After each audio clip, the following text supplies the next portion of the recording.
Namaste. Welcome to Olympiad Corner. In today's session, we are going to see a trigonometry problem. It is trigonometry as well as algebra because we are dealing with summation. Okay, the problem goes like this: simplify tan summation of tan n into tan n plus 1, where n is equal to 1 to 2019. The expression looks very simple, but actually it is the summation. So you are actually seeing 2019 terms. So totally there are 2019 terms. So tan n, every time you have to put the values for n is equal to 1, 2, 3, etc. So it will be tan 1 into tan 2 plus tan 2 into tan 3 plus tan 3 into tan 4, etc. Tan 2019 into tan 2020. So totally 2019 terms are there in this expression, and you are asked to simplify this. You have to find a small final answer. Let us see how to do this. Most of the times what happens when you are dealing with the summation problems, there will be a product. Okay, the expression will be in terms of product, something into something, and we always have to try to break it into the difference of two terms. So the product should be written as difference of two terms, so that when you are writing the summation, when you are applying summation, what happens, a lot of terms should get cancelled, and finally you should be left with 2 or 3 terms, and then you can simplify. Now here also we can apply the same technique, because the product of two terms is given and there is a relation, because one term is involving n, another term is involving n plus 1. So if you try to write this product as the difference of two terms, then what happens, something into n plus 1, something of n. So n plus 1 and n, when you are writing the summation, so many terms can get cancelled. So let us think of some identity which is involving difference. One identity that easily comes to our mind is tan of a minus b, right? So tan of a minus b is what? Tan a minus tan b divided by 1 plus tan a tan b. So let us write that identity. Then here in the place of a and b, we should be able to write n plus 1 and n. Now what is n plus 1 and n? N plus 1 minus n is equal to 1. So let us write tan 1. Tan 1 is equal to tan of n plus 1 minus n. Now let us club these two identities and write this. Tan 1 is equal to what?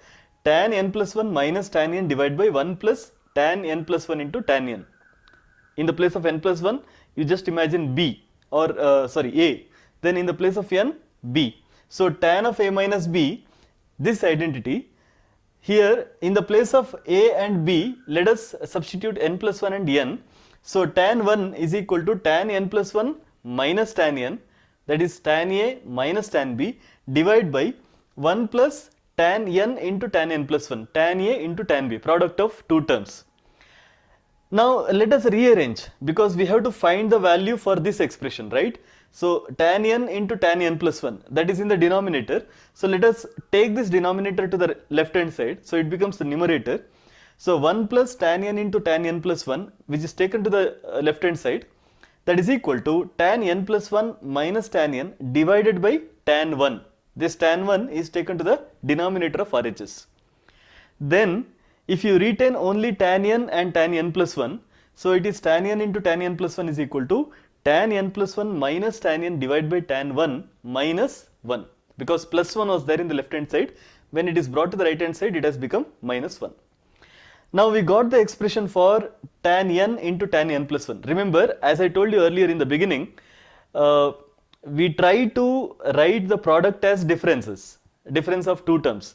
So here we have the product of two terms, tan n and tan n plus 1, that is written as the difference, right? Tan n plus 1 minus tan n into something. So we have we were able to write the product of two terms as the difference of two terms. Now let us apply summation. So left hand side, summation of tan n into tan n plus 1, where n is equal to 1 to 2019, that is equal to summation of tan n plus 1 minus tan n divided by tan 1 minus 1. This whole thing, summation, n is equal to 1 to 2019.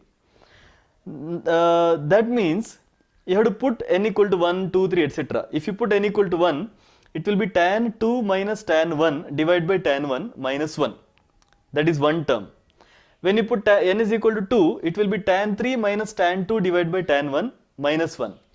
Third term will be n is equal to 3, so tan 4 minus tan 3 divided by tan 1 minus 1. Remember, every time these two terms are changing, but this term is a constant. Tan 1 is a constant. So when you are writing the second term, you should not write tan 2 in the denominator. This tan 1 is a constant number, so it will be retained in every term. Similarly, minus 1, we should not forget this. Every term will have minus 1. So when you are writing all these 2019 terms, what happens? Tan 2, minus tan 2 plus tan 2, they got cancelled. Similarly, tan 3 and minus tan 3, they get cancelled. So many terms will get cancelled. Finally, we will be left with only tan 2020 and tan 1, minus tan 1. So tan 2020 minus tan 1 divided by tan 1 minus, now how many ones we have? Every term had 1 minus 1, right? So minus 1, minus 1, minus 1, 2019 times. So that is why we have written minus 2019. Now we will just simplify this. So you can take tan 1 as the common denominator and simplify. Final answer will be tan 2020 divided by tan 1 minus 2020. This is the final answer for this expression. Remember, in the problem we had 2019 terms, and in the final answer we have only 2 terms. The final answer is tan 2020 divided by tan 1 minus 2020. This is how you can solve this problem of summation. The takeaway here in this particular problem is, whenever you have the product of 2 terms, try to write it as the difference of 2 terms. And here it is easy because one term is involving n and another is involving n plus 1. So when you are writing it as the difference of 2 terms, so many things will get cancelled and finally we will be left with only 2 terms. And this is one good standard problem of summation. Most of the times, whenever a summation problem is asked, it will always involve some algebraic expression. But here we have a trigonometrical ratio. That is the speciality of this problem. I hope you enjoyed this. Thank you very much. For more videos on maths learning, please subscribe our YouTube channel Tesla Education. Also, let us know in the comment section about the topics you would like to learn so that we bring more videos to you. Thank you.